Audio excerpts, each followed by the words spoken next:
Wari asa aigi punsigi warini. Aigi punsida nungsiba haibasa fazana khangakte. Adubo aina class 10 tharamdai. Adoida akhoi khundagi akhoi dada pokminaba aduga adom tinarapa dadadagi dikhara hali hai. Magi mamingsa Thanin kawe. Aidi mabu akhoi khungi mi orasu masaksa ka hena khangde. Madi yumdasu pakna leite. Aduna male aina masak khangdrido. Mana aigi Facebook account da text tharae. Aidi class 10 tharamdai su. Oibanina Facebook su pakparude. Aido boarding da su leibagi. Ado aina yumda thola kanda hehek paibane. Aina Facebook sangaga yengba matamda text da aina urame. Hi, hello, haina lerame. Adubo ai text da aina hande. Ka hena su interest su leramde. Ai adum boarding da sangae. Ado aina boarding da leiringai matamda ma do aise boarding da lei haba khangba male. Aina di ma sa ka hena khangdaba. Noma ikhoigi boarding da lae. Aduda aina urame. Ma sa aina ukyum tawre haina aina khale. Adubo last di aina khalae. Asinu pa sa aigi Facebook da text tharapa duni haina aina khanglae. Aduda aina imanabi sing da hai. Asinu pa sa aingonda adum Facebook da text tharapane haina. Aduda aigi imanabi singi maraktagi amana haire. Asidi da Thanin ne. Ekhoi manaktagi ni kaino. Mana nawanda kai haire no. Ado chahidi khara yamabani ko. Aina kam hairakte he. Mana hi, hello haina tharambado adu khaktani da. Aduda imanabi amana mo hai. Masaksa yam phajaye. Amana mo Sayas media deko masak phajaba nupana ga haire ko. Aina yare he noisidi haina hai. Asumna la amaga sakre. Aisu imanabi naga lakna baduda isada irang amagadi adum phawe. Adubo masa handak maraksa aikhoigi boarding da adum toina lae. Aduna aigi wakhalsa mangonda chingjin bagum tawe. Mana lae khudingi su imanabi singna aingonda dum laknai. Asumna leiraga imoinugi shuti tharame. Aisu yumda lae. Aduda ai yumda yawaga Facebook da changaga magi text da yenge. Ai text da yenga itanda noksai. Aduga amu khalle. Aibu reply pisira pirosira haina. Aduga isu hello haina pire. Mada khudakta hale. Kaidawrige haina. Aisu halle. Sum lerambane haina. Aduga mana amka haire. Nangbu imoinugi shuti thabagi lairo haina. Ainasu haina khome.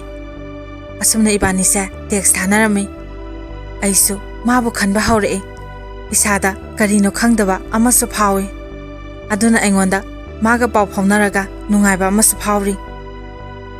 Asumna ai imoinu numiki ayu iruzaraga mamaga imoinugi kaithel sangda ensang napi chengchak katpa thola ame.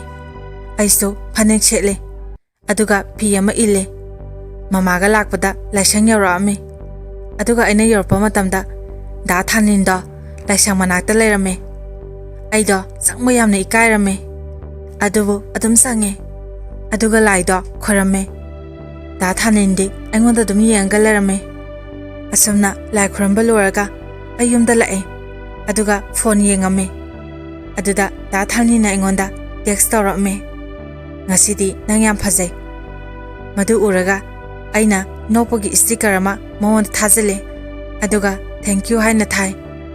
Asumna ibani sa pause nungtigi phawnarame.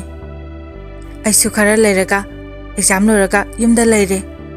Mana aingonda nungsiane phongdore. Aina paudi phawnaraga yaredi sungai haide. Yadrasu aina di mabu nungsiribane. Aina matam khara leiraga yare haina mahonda haikre. Asumna ibani sa nungsinare. Noma gisu nungsinaba helae.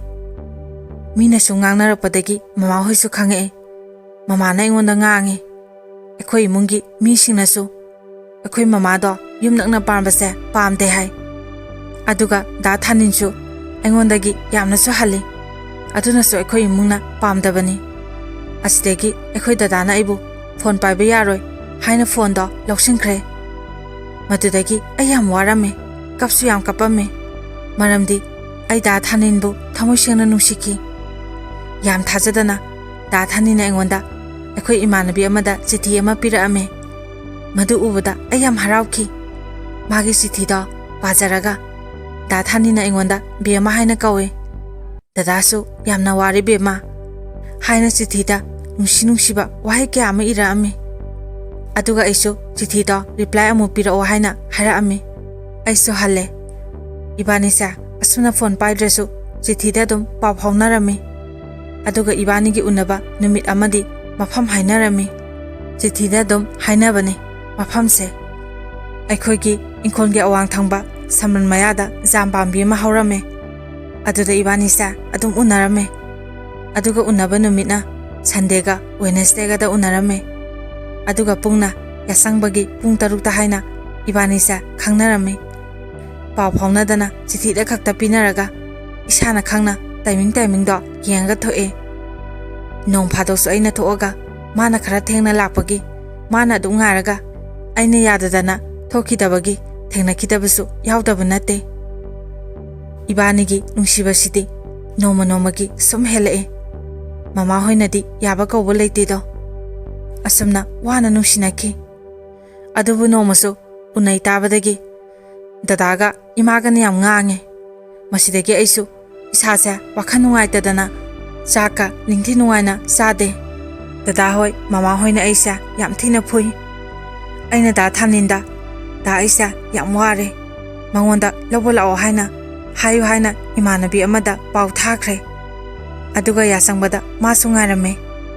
aduga mana aigi khudangsa taplawna paraga ibani adum chele aikhoigi mamangi labuk lomda semane aisu khangde kaidana chelese mamga mambaduda aduga mangonda hangba matamda dada su khangde hairame ibani na cheliba mafamsa chinglomdani chingsu kare labukta su amukume chinganidi lale ibani na sembada adudagi mana mogi imungde call tawraga gari poro habadagi gari do pore ibani su khara lapna sorok tare asomda su mama hoina akhoisa thibajani police ka taaga ibani sa sorok yobaga gari larame moi manawpa mayamba dudi lehore ibani gari du da lae asomna mina khangoi daba maga khangnaba yum amada leire ibani ahingduda tumba yakhide da thani su kapame aisu kape asomna nongan baga ibani